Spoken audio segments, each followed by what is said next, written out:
Dois, três. Olá, pessoal. Falo para o pessoal do ciclo 6. Com vocês, o professor Janduí, de Biologia, para mais uma das nossas aulas maravilhosas, porque quem faz a aula ser maravilhosa é você, a sua presença e a sua participação. Tranquilo? Fazemos isso com o maior respeito, né? A maior boa vontade, porque a gente sabe que do lado de lá estão vocês, assistindo às aulas, né? Caminhando para frente e sabendo em que direção, né? Deve ser essa caminhada, né? E a gente espera que seja a caminhada na direção de algo muito bom. Eu tenho certeza que será. Então, hoje falaremos sobre as principais teorias acerca da origem da vida e também as ideias evolucionistas. Primeiro, a gente aqui não quer trazer polêmica, né? A gente quer dizer que aqui nós vamos falar da provável origem da vida sob o ponto de vista da ciência, né? Existe, né, a explicação religiosa, né? Bom, existem várias teorias acerca da origem da vida, mas como nós estamos aqui numa aula de biologia, e biologia é uma ciência, a ciência que estuda os seres vivos, então a gente vai tratar da origem da vida, né, do ponto de vista da ciência. Não estamos querendo aqui também tirar da cabeça de vocês as ideias que vocês têm a respeito da origem da vida, nem ir de encontro, né, a fé de vocês, a religião de vocês. A gente quer dizer que existe a explicação é, do ponto de vista religioso, né, dependendo, inclusive, de qual religião você for, mas existe também a explicação do ponto de vista da ciência. Tranquilo? Então, é do ponto de vista da ciência que nós vamos tratar, né, a origem da vida. O que vocês precisam entender uma coisa: a grande discussão está com relação à origem da vida, porque a evolução ela existe, ela é uma prova, ninguém nega, a própria religião não nega a evolução. A gente viu, quem conviveu no período da pandemia, a gente viu a evolução que o vírus da Covid passou e passa ainda hoje, né? Ele foi ficando mais resistente, né, aos medicamentos, às vacinas, aí foi sendo necessário mudar as vacinas, né? Por quê? Porque o vírus foi, de certa forma, evoluindo. Então, a evolução não tem como a gente negar. Existem as provas, as evidências, né, como os fósseis, né, que são as provas da existência de animais que viveram no passado, que não existem mais hoje, mas que temos exemplares, né, correspondentes, parecidos, semelhantes. Então, as chamadas evidências da evolução, elas estão aí como prova de que a evolução é um processo, né, que não há como negar. Agora, quanto à origem da vida, é que a discussão, digamos assim, é um pouco mais acirrada. Bom, a primeira coisa que a gente precisa saber é o que é a biogênese. A biogênese foi uma teoria que surgiu no passado de que os seres vivos poderiam se formar do nada. Então, da matéria bruta, do nada, poderia se formar um ser vivo. Da lama, por exemplo, da beira de um rio, poderia formar um sapo. Pra vocês terem uma ideia, né, de como era absurda essa teoria. E aí cada um ia dando seus exemplos. Mas essa teoria foi derrubada por uma outra, chamada de biogênese. Biogênese diz que todo ser vivo vem de outro. O problema é como surgiu o primeiro ser vivo, né? Mas a gente sabe que todo ser vivo vem de outro. Bactéria surge de bactéria, gente surge de gente, planta surge de planta, né? Então, todo ser vivo vem de outros seres vivos. Então, essa teoria é chamada de biogênese. A biogênese é que dizia que seres vivos poderiam se formar do nada. Essa teoria foi derrubada. Biogênese é aquela que diz que todo ser vivo vem de outros seres vivos. Agora, como surgiu o primeiro ser vivo, certo? A teoria da ciência é essa chamada de teoria da evolução química. Segundo essa teoria, moléculas simples, que vocês precisam saber de uma coisa. O material de que todas as coisas são feitas são os átomos. Se você acredita que Deus fez tudo o que tem no universo, saiba de uma coisa: o material que Deus então utilizou para fazer tudo foi os átomos. Foram os átomos. Tudo que existe na face da Terra, tudo que existe no universo, não é só na Terra, é feito de átomos. Então, os átomos são as minúsculas partículas de que todas as coisas são feitas. Esses átomos vão se juntando e formando as moléculas, certo? Por exemplo, a água. A fórmula da água é H2O. Significa dizer que ela tem H2, dois átomos de hidrogênio, e O, um de oxigênio. E assim, juntando átomos, vão se formando moléculas. Juntando as moléculas simples com moléculas simples, se tem moléculas mais complexas, e assim por diante. Então, a ciência acredita que moléculas simples foram se juntando a outras moléculas, formando moléculas mais complexas, até formar o primeiro ser vivo. E esse ser vivo, por mecanismo reprodutivo, através de um mecanismo que nós conhecemos chamado reprodução, foi dando a origem a outros seres vivos. E esses seres vivos, claro, foram no decorrer do tempo, se modificando. Aí nós já teríamos o conceito de evolução, beleza? Então, a ciência, né, aqui nós temos um esqueminha mostrando, né, essa explicação da ciência. Então, nós teríamos aqui uma molécula simples, uma molécula orgânica, e ela foi se juntando a outras moléculas orgânicas, e também com água, e essas moléculas orgânicas foram formando moléculas cada vez mais complexas, até formar o primeiro ser vivo, que provavelmente era um ser unicelular, formado por uma só célula.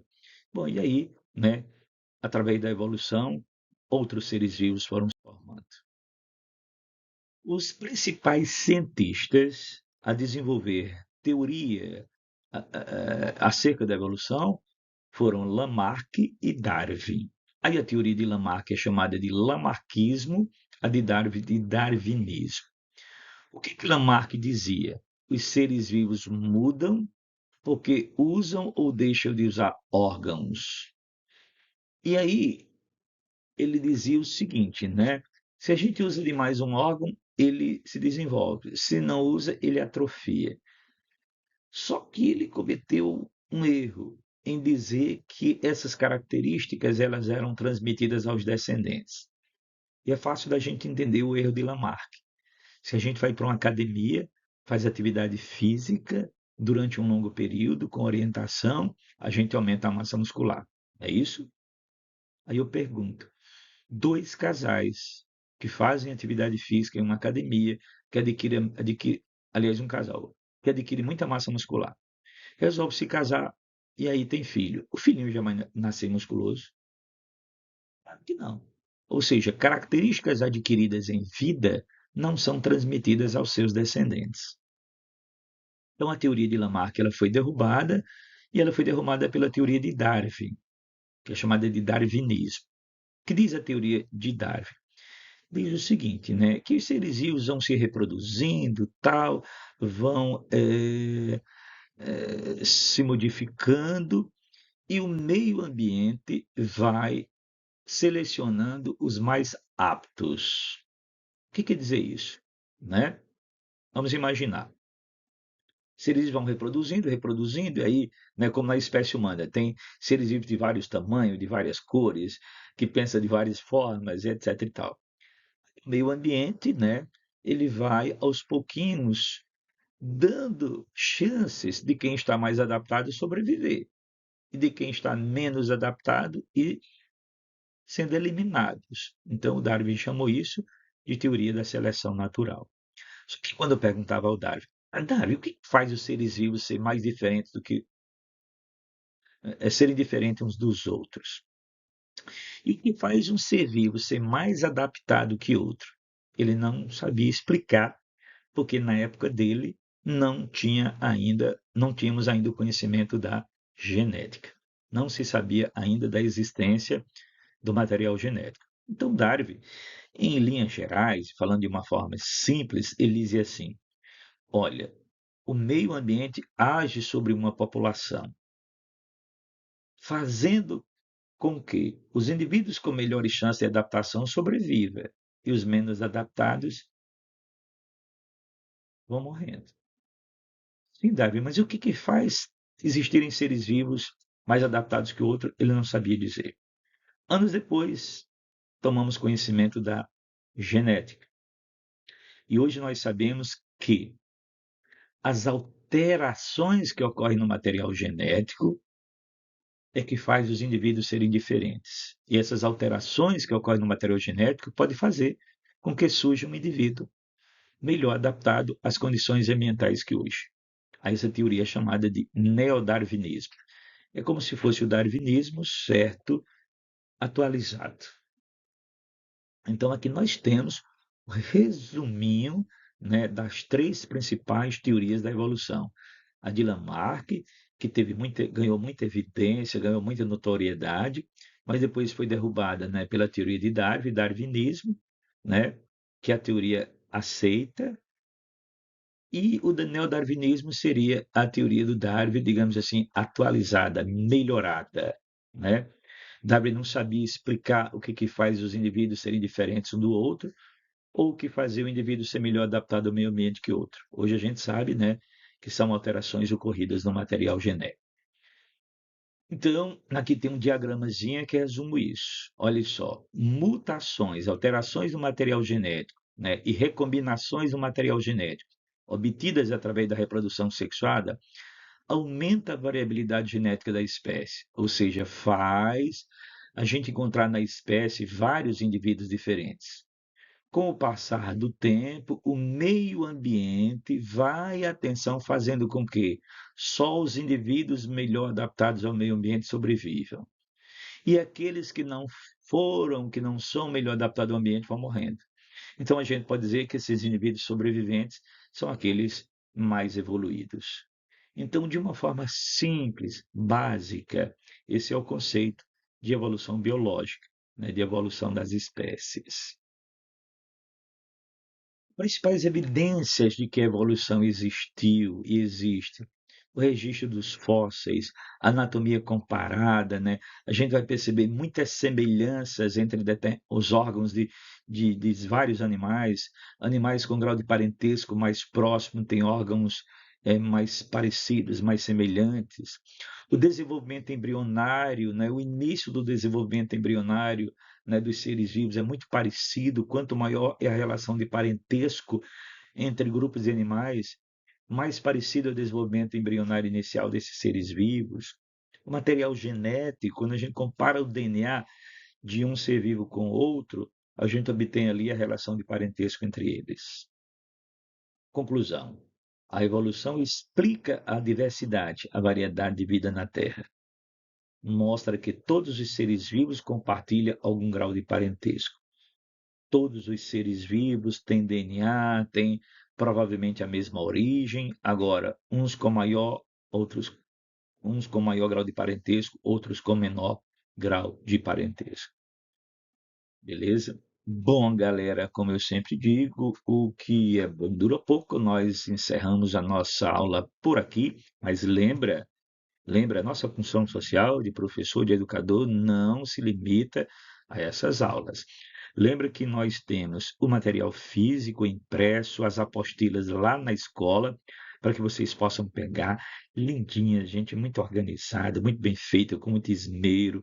Tem aluno que, inclusive, está deixando a gente envaidecido, vai lá, pega o material, responde, entrega, pega outro, mensalmente está fazendo isso. Isso é fundamental para que a gente possa ir avaliando cada aluno, construindo as notas, né? Para no final do ano vocês receberem o certificado de conclusão de vocês do ciclo.